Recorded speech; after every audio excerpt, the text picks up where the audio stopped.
Hi, hi, hi, hi. Oh, hi, my loves. Just getting myself sorted. Okie dokie. Hi, friends. Hi, beautifuls. If you haven't caught my last reel, I've had a little time to myself. Once again, hello, everyone that's joining. Let me know where in the world you are and how you're feeling today. I'd love to actually connect with you all because that's what I'm here for. The title of today being Untethered Connection, I'm here to actually talk about human connection, what it means to have a healthy, loving experience of connectedness, and what it means to have a perhaps unhealthy experience of connection in life. So if you're watching the replay or if you're watching live, if you have any questions about connections that you're experiencing in life, relationships, and how they feel for you as I move through this live, then drop it in the comments and I will answer your questions that you have if you have any. This topic came about today when I was chatting with a beautiful friend of mine who was sharing with me what she sees in the connection that I have with Phoenix, my little baby boy. He's not even a baby anymore, guys. I keep saying that. He's a toddler. He's like 1.5 years old. And he doesn't even look like a baby anymore. He looks like this little human being that's running around, literally running all the time. He's always running. He never walks. If you're on Facebook, you're over here. Hello. If you're on Instagram, you're over here. Hello. I usually talk more to Instagram because there's more people joining. So hello, all of you beautiful people. But I'm here for both of you. So yeah, awesome. And what my friend was sharing with me about my connection with Phoenix is that there seems to be this beautiful balance that I have where I'm not tethered to him. There's not this, what can happen stereotypically in becoming a parent is this feeling of a great level of needing to protect our kids, make sure that they're not getting hurt emotionally, physically, mentally. And parents will sacrifice a lot of their own basic human needs in order to make sure that their children are having the most seamless ride through life. And as we all know, as we have seen in society, that doesn't necessarily equate to a seamless ride through life, but a lot of the time it equates to codependencies, where a codependency is where both parties of a two-person relationship need each other to be a certain way in order for that relationship to function well, or not function well, but in order for that relationship to exist, there needs to be each other, like needing each other to be a certain way. So for example, a mother and a child, the mother needs to feel like they are the mother of that child in order for there to be a relationship, and the child needs to be mothered. So when the child then grows, if that codependency is then broken, as in if the child no longer needs to be mothered, which we all reach a time in our life where we don't need our mother to mother us in that way anymore, then often we can see like an identity loss in the parent, and we can see a relationship breakdown. We can see kids that feel like they're being smothered. So what is a healthy experience of human connection is one in which it's connectedness without being tethered. So having a beautiful bond there's no denying the fact that we as humans are all connected with, like, energetically, we're all connected. You guys watching now, you can feel my energy and I can feel yours. So we are connected, even though we're not, this is virtual, right? When we're in close proximity, that connection of energy is even stronger. So there's no denying the fact that we are energetically connected. We are all one, essentially, right? Where that becomes at our detriment is when we can't become unbound from that energetic connection, and when that energetic connection starts to actually even drain us. That's when it becomes at a detriment to our soul. What is healthy is the fact that we know we're all connected, but we can tend to our own soul's true desires without needing to people please, without needing to appease, without needing to make sure that person is okay before we look after ourselves. And this is really, I'm speaking into my journey as a parent, but also this is with any relationship. So this can be with an intimate partner, or this can be with a friend. This can be with a parent, as you being the child, an adult child of a parent. So no matter what relationship you are in, just know that you have an energetic connection that it's never going to not be there.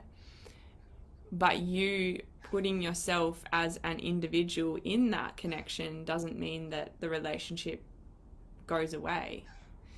Actually, it means that you can have a healthy, thriving relationship without needing the other person to be any certain way.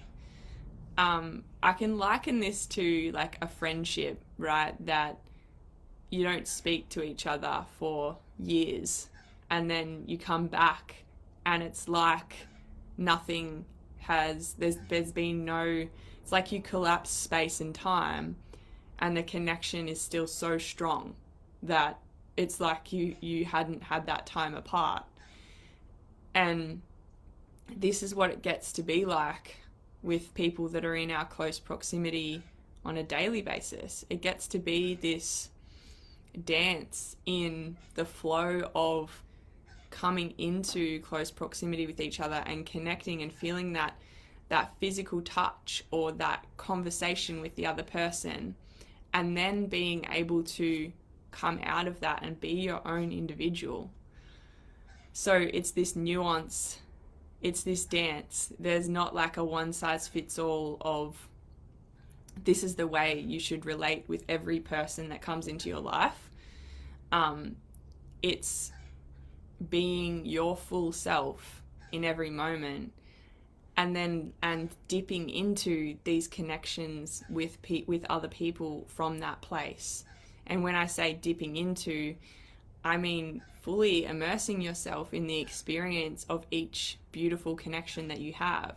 So if it's with your child, being present, being open to feeling all of their beautiful energy, and then being able to dip back out of that. And whether that's giving yourself time to nourish your own soul, which is what I think so many parents miss. I'm just gonna have a drink. I think so many parents miss that part of their own soul's nourishment. And not just parents, but partners, friends, like it's all on the spectrum of any relationship. But parenthood is where I see it play out probably the most, where mums in particular, because we see mostly mums being the primary carer, where mums really lose themselves because they are not nourishing their own soul, and they're pouring a lot of their energy and their time into making sure their children are okay.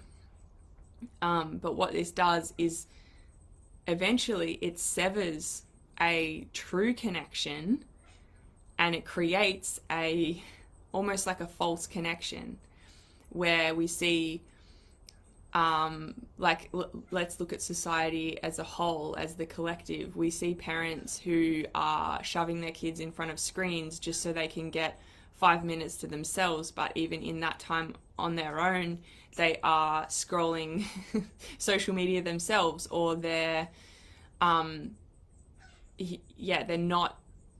taking that time to truly do something that they love. And as a result, their kids are dysregulated, they're dysregulated emotionally, and we just see this vicious cycle playing out where the connections are then just almost like a passing by connection. It's like, I'm existing in your space, but I'm not truly and deeply feeling all of you. And that's what I feel is really missing in human connection as a collective in this society that we live in. So I feel in order to almost like rectify or start to reconnect with each other, what we need to do, can you guys guess what we need to do? I know you know this, but you need to reconnect with... My mum just called me. She wants to connect with me. We need to... Oh, am I still live? Yes. We need to reconnect with ourselves. In order to establish that reconnection with others, we need to reconnect with ourselves. I'm not sure if this is working, but my phone keeps being weird. It's okay. I'll talk to Facebook. So in order to reconnect with ourselves, we need to learn how to tap into the truth of our own soul and listen to those intricate whispers within you that are telling you, this is what I need right now, this is what I feel right now, and actually honoring that, devoting your time, your energy, investing that time and energy into giving yourself what you truly need. That's how we reestablish the connection with others, because when we can become so deeply connected in ourselves and feel our own selves so fully and so wholly and love ourselves, that's when we can actually give that attention and that love and that connection to others on a true, full and whole level, not this scattered, disconnected connection that we have going on at the moment in society that we see all around us. So if you're someone that feels like you need some reconnection with yourself, some tools that you can use in order to reestablish that is grounding, like getting out and spending time on Mother Earth, like putting your feet into the earth and really just grounding yourself. Getting out of your head, so out of your thoughts and out of your mind, and sinking into your heart and your soul. And this is a felt sense. This practice is like a felt sense of doing this. It's not something that you go and it's not a structured approach. You will feel when you move from your head into your body. You will feel that like viscerally. So that's one thing that you can do. And another thing, like anything that in nature, so walking in nature, going for an ocean swim, going for a run or some sort of exercise outside, all of that's going to really help you reestablish the connection with you. And journaling, meditation, breath work, all of these things, yes.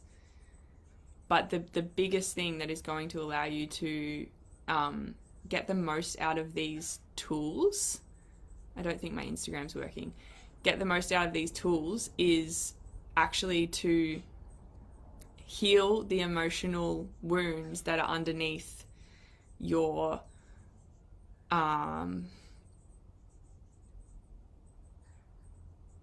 am I trying to say? Heal the emotional wounding that is blocking you from that connection with yourself. And that is what I do with my clients. So if you have questions about how to do that, just reach out to me and we can have a conversation around it. It's as simple as just having a chat around it. So don't be scared of reaching out if you feel called to. I love you all so much, and I'm running a soul circle at 5:30, so in about 40 minutes. It's free for anyone to join, and yeah, it's all about that. It's all about connecting to your soul and connecting to others as well. So I hope this was helpful in some way, and if you have any questions, just drop them in the comments. And it's so nice to be back talking to you guys. I love you all. Bye.